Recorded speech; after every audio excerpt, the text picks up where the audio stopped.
Hello, everyone. This is Dave Warner with Put a Mic in It, part of the Studio 25 podcast network. And today is probably going to be one of the most interesting interviews I've ever done because, number one, I know the person on the other side of the microphone here, Ava Bently, and I've known her for about 25 years. Ava, welcome to the show. Thank you for having me, Dave. Happy to be here. All right. Anyway, I guess, we could kind of go back. How did we know each other? But, it's been through a lot of different companies and things like that. But really, we want to get into music because the interesting thing was this spring, I started working on a music video. And I was talking to Angela about something. And I said something about writing a song. And she said, wait, what? Exactly. Exactly. And I was like, no, I'm writing a song. And she said, I'm a singer-songwriter, right? And I said, wait, what? So it was the same kind of thing. Like, wait a minute. And that's kind of where it all started. So talk to me about, kind of you and growing up and how you got interested in music. And I'll kind of follow with, my interest in it as well. Yeah, so I would say music was my first language. My father introduced me to music very early on. In fact, it was before I could even actually form full sentences. And I started singing just about the time I could talk. And you will hear him tell a story quite often that I was singing Thank God I'm a Country Boy by John Denver when I was about 2.5 years old, not even able to actually speak, full sentences or carry on a true conversation, but I could memorize words to songs. And we would drive around in the truck and I would be stomping my feet, singing every single word to that song. And then, of course, I developed in, singing other songs too as I heard them. And so he was my first introduction to music. So I do say music was my first language because I was doing that even more than And, talking. and we got to explain where that truck might have been too. It might be Texas with that accent, just in case That's nobody's figured it out. That's right. I am true Texan through and through. So, and country was a lot of the music that we listened to. I mean, we listened to all the songs. My dad had a wide range of genres that he listened to, but country is where I really tended to focus on. And pretty much from the time I could start talking, I started writing my own little lyrics and performing, in front of, family. I tortured them a little bit. But it was all in good fun and they entertained it. And I just, as I grew up, music was a big thing. I can remember when I very first performed my first song in front of an audience was when I was about fifth grade, and it was Looking for Love. Yeah, and so that was, I had to think back. I'm like, Mom, do you remember when the first time I had it performed in front of an audience? And And she she's like, remembered, right? You she didn't? did not. She Oh, didn't. wow. And I'm like, well, do you have any pictures? She's like, well, no. So that was kind of humorous. But anyway, that was the very first time, and I was hooked then. But it wasn't until about seventh grade before I performed again in front of an audience, and that one was, I think, far more memorable. It really changed the game for me in music, and really loving the idea of being on stage and singing and performing in front of an audience. And loved it and pursued it, through high school. And I was in beauty pageants and, did the talent competition. But, at some point, I kind of let that drop to the wayside, and, life goes on, graduated from high school, fell in love, got married, had, a child. And music just went really on the back burner. Now, it never left me because I was singing in cars and showers and, wherever I could, fit in a tune. I had my own mic. I had, a amplifier. I had everything you would need. I had my own little studio, if you will. Sang at my own wedding, those sort of things. But never, Wait. What? You sang at I your own did. wedding? I did sing at my own wedding. Oh, that's cool. That's a story for another day. Yeah. Um, Okay. Oh, and this and this one I got to get out. yeah, yeah. And it was, it was great. I performed in front of all my friends and family. In fact, most of them, friends wise, didn't even know I sang. So that was enlightening. That was a Celine Dion song. And I think they were really wowed at that point, that I could sing in those ranges. So, it's just been a part of my background for a long time. And then, I worked, I had a career, I had, things that just music wasn't part of that naturally. But things are changing, as you well know, and we'll talk more about that Yeah. with the introduction of technology. Yeah. I mean, I grew up in a musical family. My mother was a soprano, a professional soprano soloist, and my sister is. And, we all sang in choirs. I sang in high school choirs and played piano. And I normally don't admit it, but trombone because I didn't care for it, but I played for it 6 years, first chair and stuff like Mhm. that. So, and my father played violin too, which is something I, pulled out the other day going, oh, yeah, he did play violin as well. I don't remember him ever playing, but they said that he did, and he was very good. So it was something there. But like you get into the career, you get into the groove, the music. I mean, if I were to look back, I don't miss the trombone at all. The singing, I probably should have done more singing. The piano, I miss after, Mhm. 12 years of lessons. That was probably one of the stupidest mistakes in becoming an adult and dropping that, wanting to be free from everything that made you kind of thing. The piano, I wish I had kept that up because by now, you might be pretty good at it. So Mhm. at least know a bunch of songs. So yeah, music was always a thing for me, but it was never anything I was looking at. Okay, this is something I'm going to do. And for me, I had been kind of following, I'm a techie guy. And so all of this tech stuff and people were talking AI and then they started talking AI music and I was like, yeah, yeah, whatever. And at the beginning of the year, I had been analyzing kind of what I do and how can I do better for my community to get the word out about the community and the businesses here and what would that entail? And an AI analysis of everything that I was doing, one of the things it talked about was a music video. Mm. And I looked at that and I was like, yeah, like that's got to happen. Yeah, I've always wanted to shoot a music video, but then I'm like, okay, you need a song, you need, and okay, that's not going to happen. And literally, I don't remember what month it was, but near the beginning of the year, probably March or April, I saw this video where this guy on YouTube that I follow, and he hates AI music. Mm. And he was trying to take it apart. And then at the same time, he was teaching me about how to do it. And I was like, wait a minute, maybe I could use this to create the music video or not the video part, but the music to underlie Mhm. the video that I want to do. And that's what got me started. Well, I mean, what was it for you? I was actually just sitting around one day and I saw something on Facebook about create your own song. And I'm like, I'll just play around with this. I was a little bit bored. It was on a weekend, it was a rainy weekend, I recall. And I wrote a song. And then I put it in my words, my lyrics into the AI platform. And voila, out came a song. And I'm like, oh, wow, let's do that again. And it was just experimental at first. And I created, a song here or there. I would write a special birthday song for someone or, just play around with some lyrics. And some of them were quite good. But it really wasn't until about 3 months ago, 3 or 4 months ago, I really got very excited about some songs that I was writing, even just for fun. And I thought, wow, those could actually be put out on iTunes. And in fact, I let a friend hear it and they're like, why isn't that out on like Spotify or iTunes? And I'm like, really? You think so? And they're like, yeah. And I'm like, I don't know. Um, and if I walk back a little bit, I had a medical mishap a few years back where that it permanently disabled my ability to sing.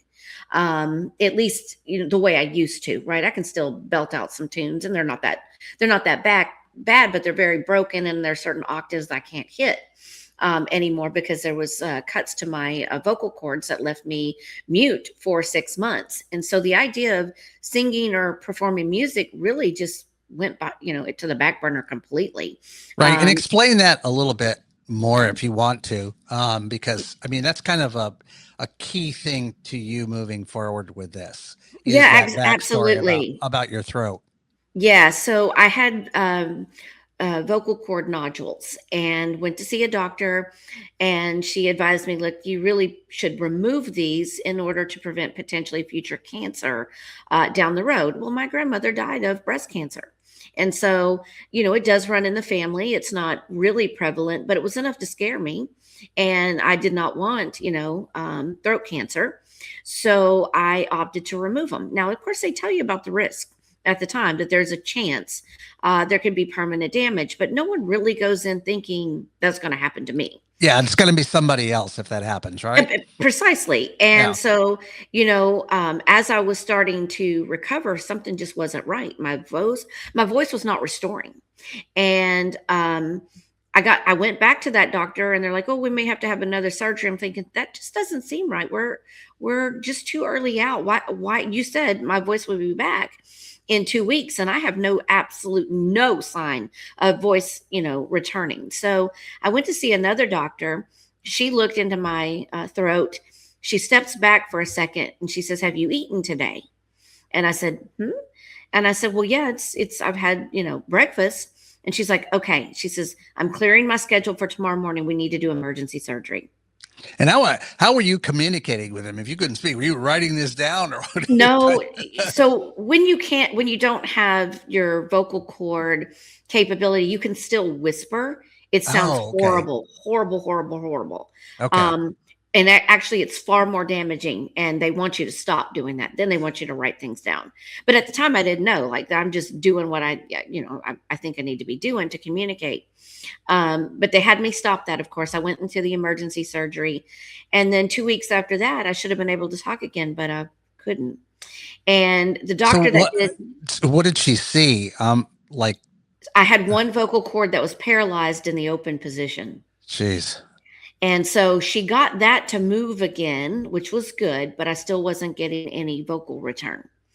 And she didn't know what to do. And she didn't have the technology to see what had actually happened to my vocal cords, which was they cut into what they call the SLP layer. And when they do, they release some of that fluid. It's like a gel. Your body cannot regenerate it. Mm. But I did some research, and I was getting very, very upset because my voice wasn't returning. And I found the story of Julie Andrews. Julie Andrews had something similar. And I researched who her doctor was that was able to get her speaking voice back, and found them in Boston, and found out that they actually treat other stars. Adele has gone to see them, I believe, Steven Tyler, Joe Buck, etc. So they talk about it on their website. They're called the Voice Health Institute. And I contacted them, barely could, speak to them, obviously in a whisper. And they're used to that, apparently. Right. That's something they get all the time, right? Right. Yes. Yeah. And they said, "Give us just a minute." They went and spoke to the doctors there and said, "Can you be here tomorrow?" So from Texas, I had to get on an airplane, fly to Boston, no ability to actually speak. I get there, they, look at everything. They have the technology to see what had actually happened. And then they had the technology to perform a procedure that helped equalize the SLP layer. So whatever was left inside the vocal cords pulled at the bottom, because they're under, they basically are compressed. Like they have a pressurization in the vocal cords itself, from what I understand. And No, you they were sound like you able, really know what's going on. yeah, 'Cause and they were able yeah. to move that fluid around to equalize it, to restore my speaking voice. Now, unfortunately, there is scar tissue where each one of the cuts happened. So essentially what the doctor did, of course, now I've learned this, she cut too deep trying to remove the nodules and penetrated the SLP layer on both sides of my vocal cords. Oh, wow. And so I cannot regenerate that fluid, but they were able to move it around, equalize it, and restore my speaking voice. And then, ironically enough, to do the return of my voice and create the strength, I took voice lessons with singing. And Really? that helped me regain some of my singing capability, but also really highlighted where the damage was. Right. And octaves I can't reach, breaks when I sing. So I might be singing a beautiful note and it just breaks, it just Mm. stops, which is, devastating to me. And so, not being able to sing, I started to really shy away from it. After that, not even singing as much in the car, or I've hardly ever touched my mic or amplifier. Very, very, very, very limited. But it used to be all the time I was, singing.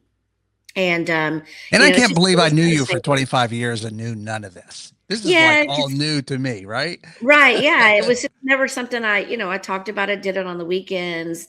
At the time, I was married to, a man who was also a musician, he was a drummer, so we would, like, have our own jam sessions, Oh, wow. um, on weekends. It was a lot of fun. I Those were some really great times for me, and it was devastating when all of this happened, and it pushed music further out of my life until now. Um, And so what was the feeling about like when you're playing with this app and you're like, not just from a writing standpoint, but from a, oh my God, like I can't sing, but here's a voice for me. Exactly, exactly, and I picked one that sounded very similar to mine, and, if you sat alongside me in a car and I was singing my own songs today, you would struggle to pick out that it wasn't, my actual voice, right? Because I'm trying to pick something that's so similar that I envision one day in the future, my voice with voice cloning will actually be on my tracks and not what I'm getting from, the AI platform. But, it's that technology is progressing. But when I first developed even the very first song, I really took a step back and said, "Oh my gosh, I can partially bring my talent to." This platform with my lyric writing and my ear for hearing songs and picking up on what I think is a really good version of what an audience would really start to enjoy hearing, right? And shaping that. So that was kind of like the first thought in my head, is like, oh, this could be a game changer for me to bring music back into my life. And it did. And I started, like I said, creating those little birthday songs and things like that. And they went from cutesy to more technical, to really getting a better understanding of how to use the technology. And from our past, I have a little bit of a tech background, A little um, bit, just a little little bit. bit. And so this really was very easy for me to use and to start to develop these songs. And it wasn't until someone said to me, "Wow, that's really good," that it really started to become more prevalent. And I would, spend time on weekends or just for fun when I got bored or I felt like I needed an outlet, like a hobby. Like I never really had hobbies. When I Never felt like I had, you needed, never had time for them. no, I never had time for it. It was just Yeah. too busy with my career. But it felt really good to have that release and to start developing those songs. And it wasn't until another mishap that permanently has altered my life as well. That music became far more, prevalent in my life. And now here we are having, this conversation because now my music has been released on the various streaming platforms, and I'm starting to get some visibility with my songs. And we can talk a little bit about that. I know I've been kind of rambling. I don't know if you have any That's right. questions You're right. before we No, get I to the have, I have, next level. I have questions. Yeah. No, I mean, I think 2025, and I hate, you and I have talked about this before. I hate the AI generated because it goes harkens back to the days of when we went from film to digital cameras, and or Hmm. the when we Photoshop came out and everybody would go, they would discount whatever you did. Oh, you photoshopped that. You Hmm. might take out one little speck or one little thing, and they don't understand that today uh, everything they're touching has AI in it. Yes. Somebody will say, well, I googled that. Well, you're using AI, right? Or if you have a cell phone, you have AI in your cell phone. If you have Hmm. an Apple, it's not as good as the others. But anyway, it is literally everywhere. So for me, it's just another tool.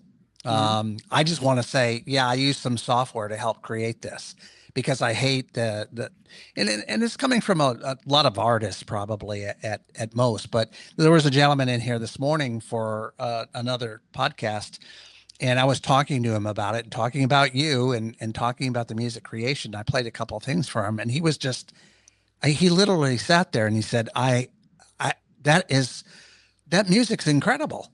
It's just incredible. He just didn't know what to say. Mm. And I think most people they feel that way. And so it feels like this moment in time where in particular AI music has exploded, and now you and I and others are looking for, what do we do with this?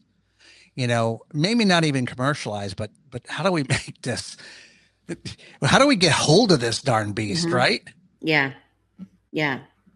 So that's kind of where now we're in that stage where you're out there on Apple. You've got 3 albums out there. You released your 4th one called Timeless on the 19th. Yes. You've been picked up, press releases out there. You just did a big interview. Tell me about that one. Yeah. So when we released the album, the previous album, so, I've got 3 that were out there prior to this. One was Just Another Sunny Day, Woman's Intuition. And of course, I did a Christmas album as well for the holidays. Which was Um, really easy for you, right?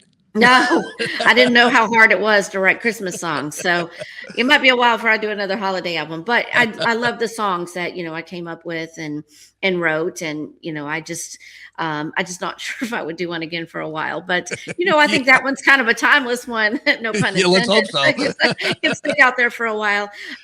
But when a promoter heard one of my songs from the Woman's Intuition album, he was like, "Holy cow, this is really good," and contacted me and said, "Hey, I'd like to put you as featured as a new artist in one of my halftime shows." And he's got various shows that he runs across the United States.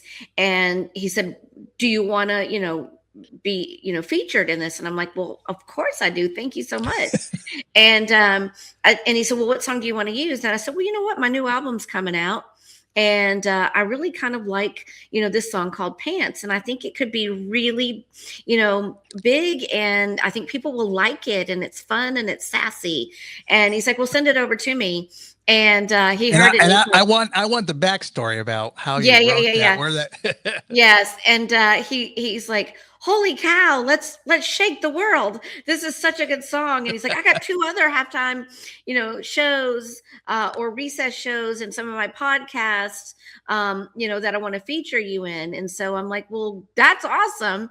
And so we filmed a podcast, and then he, put my song in the middle in a promotion for new artists and some of halftime. He calls them half times or recess in his podcast, and showed the whole, let everyone hear the whole song. And I immediately started getting people coming to my music and listening, and that reached about 1 million households just a few days ago. So I think that, it is helping me get out there in front and center. So I was very lucky that, he heard my music and kind of the same thing you had, the reaction. Wow, this is like really good. Really good. Yeah. Especially And that last sentence. exactly. And a little bit of backstory about Pants is, I've been very independent for a long time, and I tend to wear the pants. And I've had a couple of male friends say, you're a little too independent sometimes. So maybe you need to take the pants off, right? And so I'm like, hmm. And so one guy says, "I think that's a song." I said, "You know what? I think you're right." And so I went away and I wrote the song, and he heard it and he's like, "Oh God, send that to Dave. That is a hit." and and it's got some, it's sassy and it's got some innuendos in there. And I had so much fun writing it. It was really more kind of like a joke. Like, yeah, I'll show you. I'll show you who wears the pants. and Um, and I'm going to pause right here because I want to play that for a little bit, and we'll do yeah. that right now. Okay, go ahead.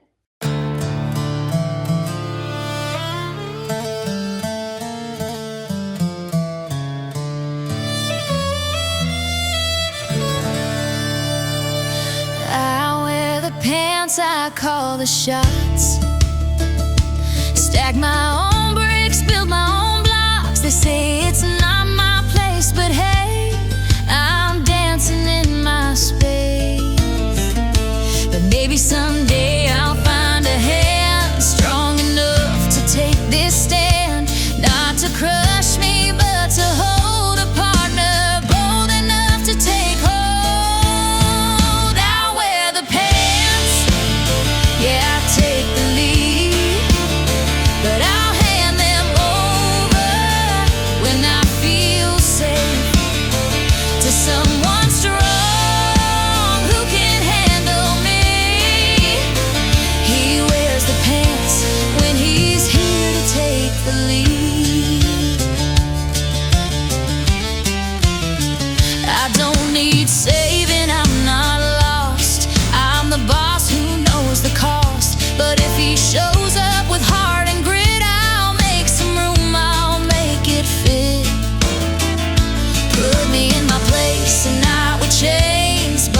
trust that soothes my veins, safe to hand over the keys, a love that lets me still stand. I wear the pants, yeah, I take the lead, but I'll hand them over when I feel safe to someone strong who can handle me. He wears the pants when he's here to take the lead. Oh, I am praying for that strong man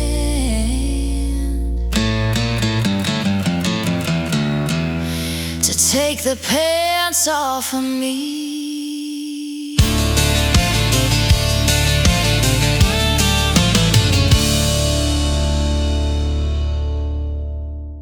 That was awesome, right?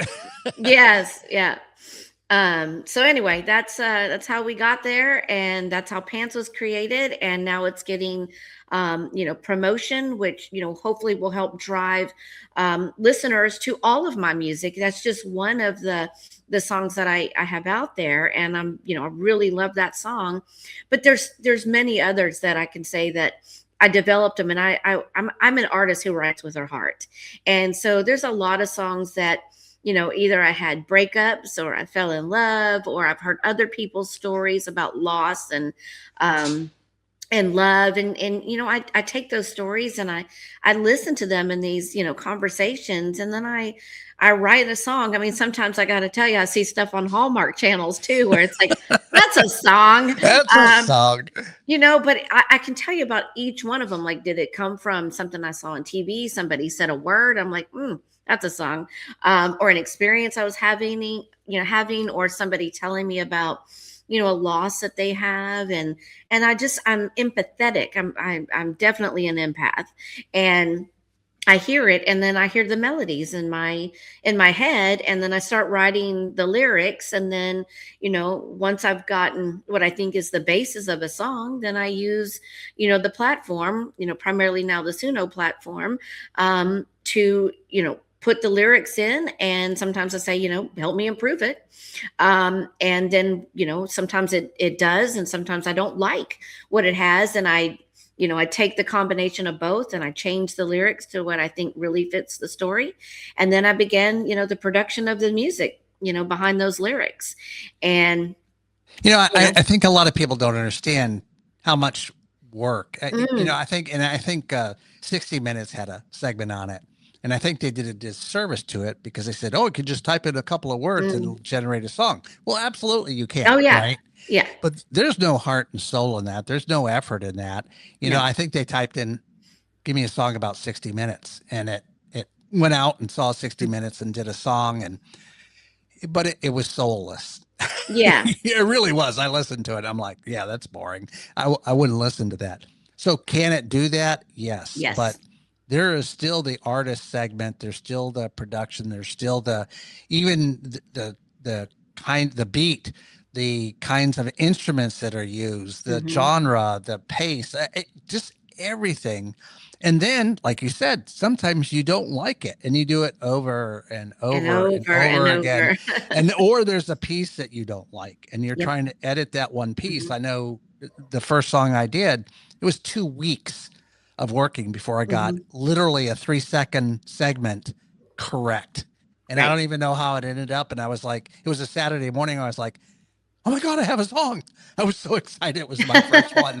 And the whole thing is perfect all the way through, Yeah. And that is the song for the first music video that I did. So I don't know. There's a lot to it. It's changing very rapidly. This year, just to watch the change has been amazing. And do you have any thoughts about just where this is going to go? What are we trying to do? And then where do you think this is going to go? Yeah. I mean, I do think this is the future of music. And I do think there's always going to be, people who will go out there, put in a few words and generate a song. And some of those songs might be really, really good.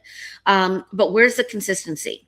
And I think that consistency is the human collaboration aspect to these AI platforms. And I think that's where you'll see the difference, right, with the artists, where you'll have consistently good music that has that heart, that has that soul, that has those stories of, the things that have happened to them in the past, or they've heard from, experiences from, others, and they, write those songs. And I think it's where you'll see the difference. But I do think this is the future of music. But I will also say I have the utmost respect for the artists that are out there today, who are out there and they're performing and they're writing songs and they're playing the instruments.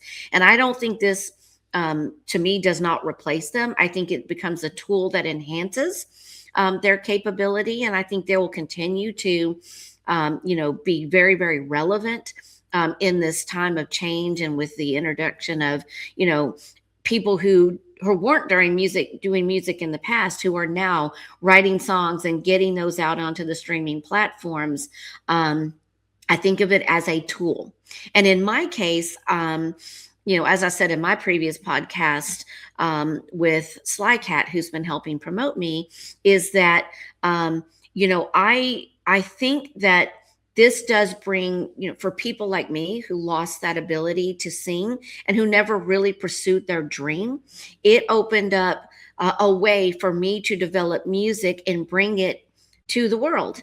And, I see that as, for me, that is just, I'm so thankful, because now I'm hearing stuff that's been locked in my head since I was a wee baby. And so, it is a big deal to me. And, maybe if I had, pursued my career in music and gone to Nashville when I wanted to, when I was young, this conversation might not be happening. Maybe I would have made it, but I can never know, because that's not what happened. But where I'm really thrilled about this technology is, for the first time ever, I'm hearing my songs, I'm producing my songs, and soon to be, I'm going to be singing my songs in the best way that I can. And, for me, this is a second act in life. If I reflect back why you hear so many songs now versus the hobby that I had a rare heart condition that forced me to leave my career and undergo major heart surgery. And the time in between, as I was recovering, I focused on writing music, and, I turned inward for all my stories, the things I've had locked in my head. I would just want to tell you, you had a lot of broken heart stuff in there. So I was worried at first. Yeah. And that was just this year we're talking about. So yeah.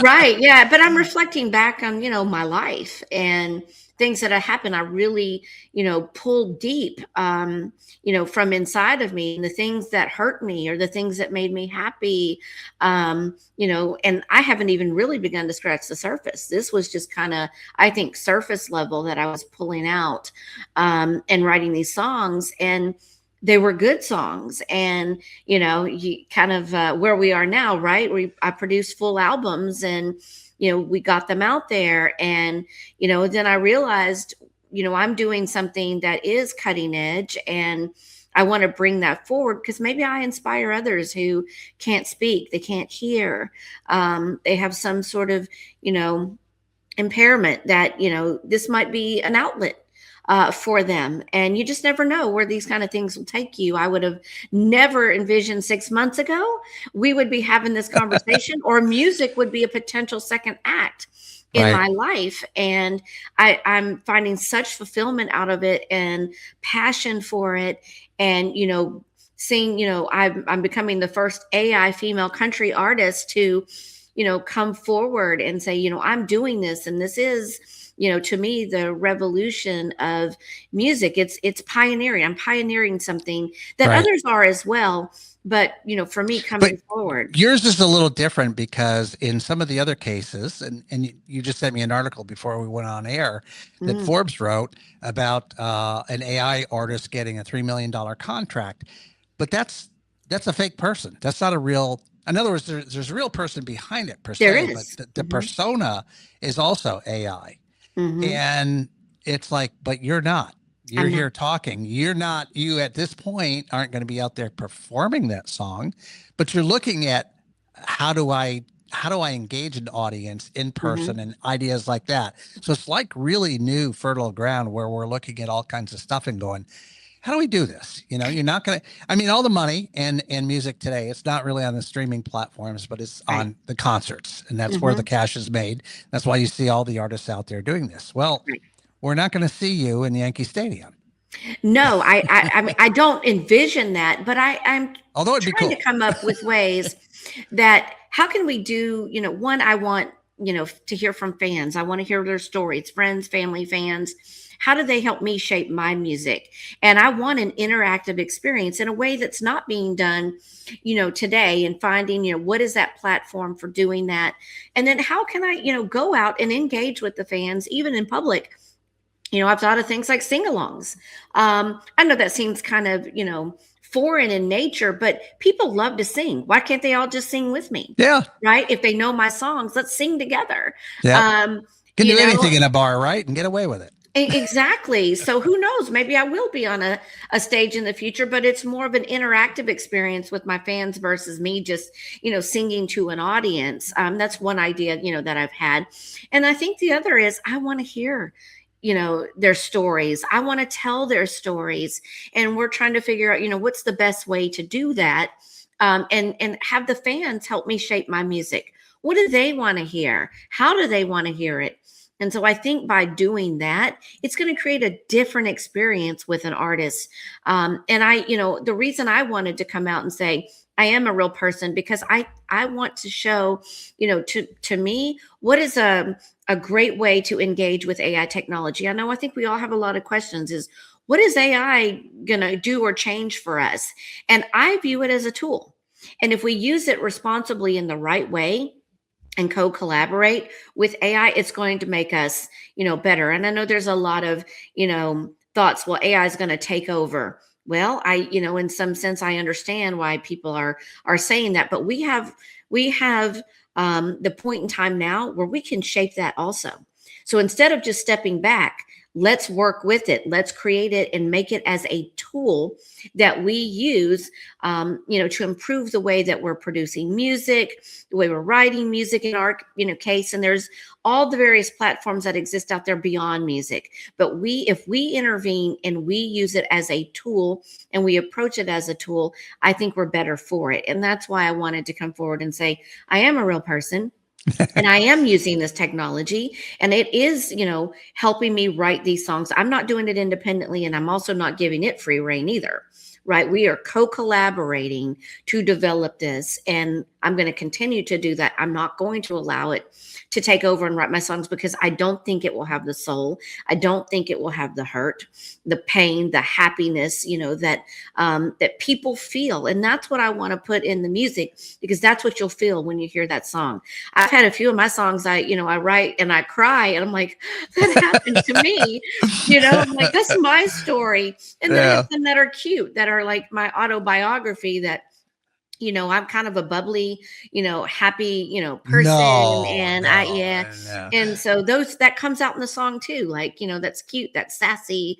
And that's, how I want it to be. I want you to feel, the emotion, but I also want you to feel the sassiness and the happiness and the fun and, dancing around your house, or, wherever you live, or down the street, or in the gym, or, things that move you on the dance floor. I want all of those ranges that people experience, those emotions that, really captivate the audience and keep them coming back for more. Yeah. Well, and we're doing a couple of things too. I mean, we've got the avabently.com website. We have the studio25.media website, where your songs are also for sale on there. But they're on Apple, iTunes, or on Spotify. They're everywhere where you get your music. But we're also working on an app, a Studio 25 music app, that hopefully after this show, maybe might get submitted to the Apple Store. We're close, but that's going to be part of that fan experience, where it'll have information about you, some of your sample songs, have press releases and information. And at some point, we're going to look at how can we make that really interactive and get that fan engagement with that. That's the plan anyway. Yep. Yep. And I'm excited about all of this. And, like I said, 6 months ago, I would not have said this was, potentially my future, but I think, I think it is now. And I'm really excited to bring my music and have those interactive experiences. And I'm so excited about the app coming out, so that we're really opening up, the possibilities and the doors to create that experience and to bring the music. And I'm going to keep writing. I've got another album that's going to come out in 2026. I'd say probably multiple albums, because I'm already writing, a second one. But I love doing this, and I think as we open up that app and make it available and create that fan experience, many more albums are to come that are going to be shaped by my fans, and I'm really excited about that. And I think that's again, it's also part of that, pioneering, right? And I think others, will look at this and say, wow, that we want to do that too. And so I do Yeah. see, others to become fast followers in something like this. But I think, for me, coming forward and being that first AI female country artist, I also want to pave the way and have others, be influenced by, oh, I can do that too. And there will be others that will follow us, that will join us.